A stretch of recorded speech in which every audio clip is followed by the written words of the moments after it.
नमस्ते दोस्तों, और हमारे चैनल में आपका स्वागत है। आज हम जा रहे हैं सेंट्रल एशिया के एक ऐसे देश में जो चारों तरफ से जमीन से घिरा है। एक ऐसी जगह जिसका इतिहास बहुत रिच है और कल्चर बहुत वाइब्रेंट। एक ऐसी जगह जिसके बारे में बहुत से लोगों ने सुना भी नहीं होगा। उज़्बेकिस्तान। हम उज़्बेकिस्तान के डबल लैंडलॉक्ड होने के बारे में जानेंगे, एंशिएंट सिल्क रोड के बारे में और दुनिया की सबसे बड़ी ओपन पिट गोल्ड माइन के बारे में भी। साथ ही हम देखेंगे इसकी यूनिक कल्चर, शशमकाम के मंत्रमुग्ध कर देने वाले म्यूजिक से लेकर हाथ से बने सिल्क्स और कारपेट्स की एक्सक्विजिट क्राफ्ट्समैनशिप तक। चलो शुरू करते हैं। सोचो, एक देश जो पूरी तरह से जमीन से घिरा हुआ है, मतलब लैंडलॉक्ड कंट्री है ना। ऐसे बहुत से देश हैं दुनिया में, करीब 40। लेकिन अब सोचो कि उस लैंडलॉक्ड देश के आसपास के सारे देश लैंडलॉक्ड हैं। तो दोस्तों, ये होता है डबली लैंडलॉक्ड कंट्री। पूरी दुनिया में सिर्फ दो ही हैं, लिechtenstein और उज़्बेकिस्तान। डबली लैंडलॉक्ड होने से ट्रेड और ट्रांसपोर्टेशन मुश्किल हो जाता है। उज़्बेकिस्तान ने यूनिक रिलेशनशिप्स बनाए हैं और पड़ोसियों पर निर्भर करता है। अगली बार जब कोई आपसे लैंडलॉक्ड कंट्रीज के बारे में पूछे तो ये मजेदार फैक्ट बताएं। चलो टाइम ट्रैवल करते हैं एंशिएंट सिटी समरकंद, जो एक यूनेस्को वर्ल्ड हेरिटेज साइट है और सेंट्रल एशिया के सबसे पुराने लगातार इनहैबिटेड सिटीज में से एक है। समरकंद कभी सिल्क रोड का एक इम्पॉर्टेंट स्टॉप था और सदियों से इसकी गलियों में मर्चेंट्स, स्कॉलर्स और ट्रैवलर्स की आवाजें गूंजती रही हैं। इस रिच हिस्ट्री की झलक इसके स्टनिंग इस्लामिक आर्किटेक्चर में दिखती है, जो पर्शियन, इंडियन और मंगोल इन्फ्लुएंसेस का एक ब्रेथ टेकिंग ब्लेंड है। सोचो, आप समरकंद के दिल रेजिस्तान से गुजर रहे हैं और आपके चारों तरफ 3 मैजेस्टिक मद्रासास के टावरिंग मिनरेट्स और शिमरिंग टर्क्वाइज डोम्स हैं। या फिर इमेजिन करो, आप गुरी अमीर मौजोलियम के डोम के नीचे खड़े हैं, जो सेंट्रल एशियन कॉन्करर तिमुर की कब्र है। यह टिमुरिड आर्किटेक्चर का एक मास्टरपीस है, जो अपनी इंट्रिकेट टाइल वर्क और ऊंचे डोम के लिए मशहूर है। समरकंद उज़्बेकिस्तान के रिच पास्ट का एक लिविंग टेस्टमेंट है, एक ऐसी जगह जहां हिस्ट्री जिंदा हो जाती है। यह उन ट्रैवलर्स के लिए मस्ट सी है जो सिविलाइजेशंस के क्रॉस रोड्स को एक्सप्लोर करना चाहते हैं। अब चलो कुछ शाइनी चीज के बारे में बात करते हैं। उज़्बेकिस्तान के कइजिलकम डेजर्ट में एक मैनमेड वंडर है, मुरुनताउ गोल्ड माइन। और जब मैं एपिक कहता हूं तो मेरा मतलब है कि यह दुनिया की सबसे बड़ी ओपन पिट गोल्ड माइन है। जमीन में इतना बड़ा गड्ढा जो स्पेस से भी दिखाई देता है, ये है मुरुनताउ। इस माइन से उज़्बेकिस्तान का काफी सारा गोल्ड निकलता है, जो देश की इकोनॉमी के लिए बहुत इंपॉर्टेंट है। दरअसल उज़्बेकिस्तान दुनिया के लीडिंग गोल्ड प्रोड्यूसर्स में से एक है और इसका बड़ा कारण यही गोल्डन जायंट है। यह उज़्बेकिस्तान के मिनरल वेल्थ और इकोनॉमिक ग्रोथ की पोटेंशियल का सिंबल है। तो अगली बार जब आप कोई गोल्ड नेकलेस या गोल्ड बार देखें तो मुरुनताउ माइन के बारे में और वर्ल्ड पर इसके इम्पैक्ट के बारे में सोचें।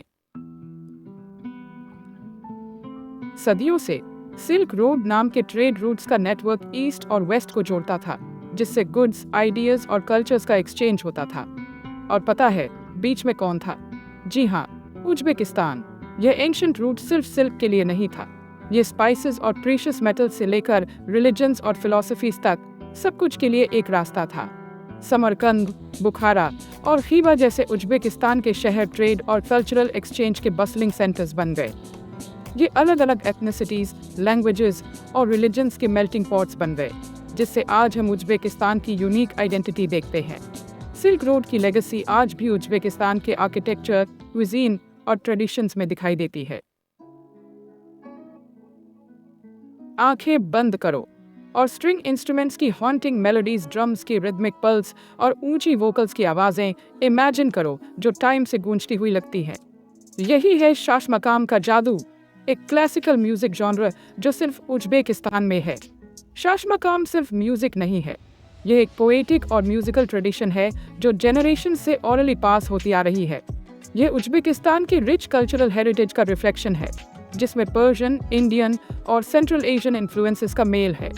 यह म्यूजिक लव, लॉस, जॉय और सॉरो की कहानियां कहता है और लिसनर के दिल को छू जाता है। शाशमकाम इस बात का सबूत है कि म्यूजिक लैंग्वेज और कल्चरल बैरियर्स को पार कर सकता है।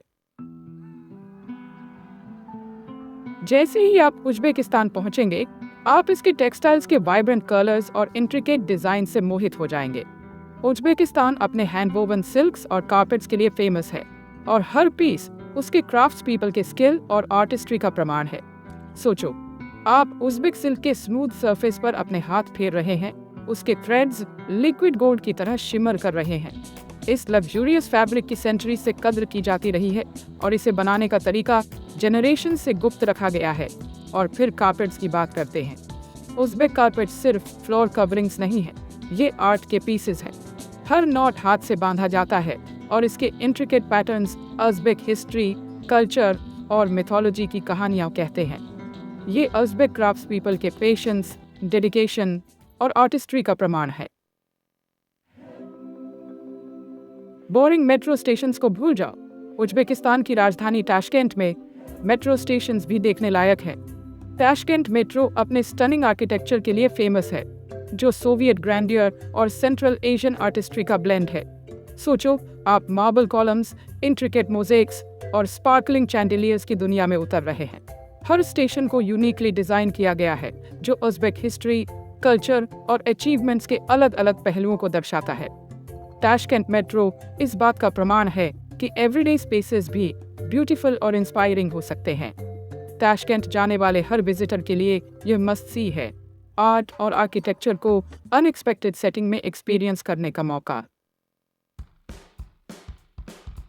एक समय की बात है, सेंट्रल एशिया में एक बहुत बड़ा इनलैंड सी था, जो दुनिया की चौथी सबसे बड़ी लेक थी।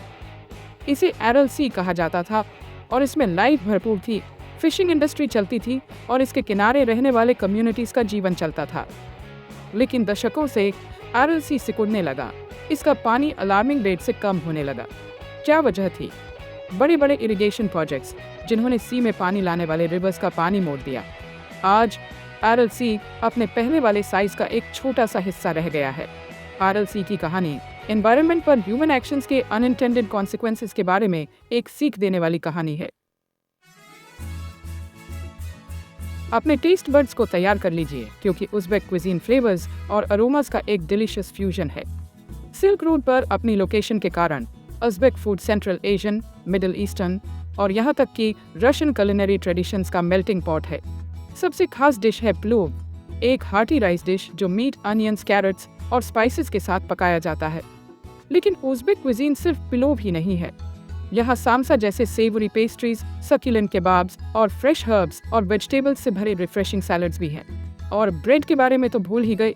उज़्बेक ब्रेड, जिसे नॉन या लेपेशका कहते हैं, क्विजीन का स्टेपल है, जिसे क्ले ओवन्स में फ्रेश बेक किया जाता है और हर मील के साथ सर्व किया जाता है। ये उज़्बेक डिशेस के डिलीशियस सॉसेस और फ्लेवर्स के साथ खाने के लिए परफेक्ट है।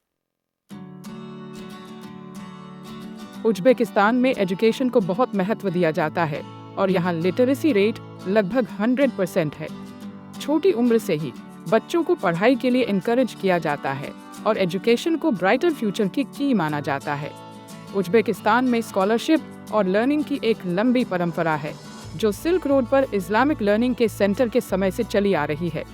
आज देश में कई यूनिवर्सिटीज और इंस्टीट्यूशंस ऑफ हायर एजुकेशन हैं, जो सेंट्रल एशिया भर से स्टूडेंट्स को अट्रैक्ट करते हैं। उज़्बेकिस्तान की गवर्नमेंट ने एजुकेशन में काफ़ी इन्वेस्टमेंट किया है, क्योंकि यह इकोनॉमिक ग्रोथ और सोशल प्रोग्रेस के लिए इम्पोर्टेंट है। एजुकेशन पर फोकस के साथ उज़्बेकिस्तान 21वीं सेंचुरी में आगे बढ़ने के लिए तैयार है। तो लीजिए, उज़्बेकिस्तान के बारे में 10 फैसिनेटिंग फैक्ट्स। एक ऐसा देश जिसे अक्सर अनदेखा किया जाता है, लेकिन जो हिस्ट्री, कल्चर और नेचुरल वंडर्स से भरा है। उसके डबली लैंडलॉक्ड स्टेटस से लेकर समरकंद के ब्रेथ टेकिंग आर्किटेक्चर तक, शाशमकाम के सोलफुल मेलोडीज से लेकर उसके टेक्सटाइल्स की एक्सक्विजिट क्राफ्ट्समैनशिप तक, उज़्बेकिस्तान में सबके लिए कुछ ना कुछ है। मुझे उम्मीद है कि इस वीडियो ने आपको दुनिया के इस फैसिनेटिंग कॉर्नर के बारे में और जानने के लिए इंस्पायर किया होगा। कौन जाने, शायद किसी दिन आपको खुद उज़्बेकिस्तान के जादू का एक्सपीरियंस करने का मौका मिले। देखने के लिए धन्यवाद। अगर आपको उज़्बेकिस्तान के बारे में जानकर अच्छा लगा, तो इस चैनल को लाइक और सब्सक्राइब करना ना भूलें, ताकि आपको और इंटरेस्टिंग कंटेंट मिलता रहे। अगली बार मिलते।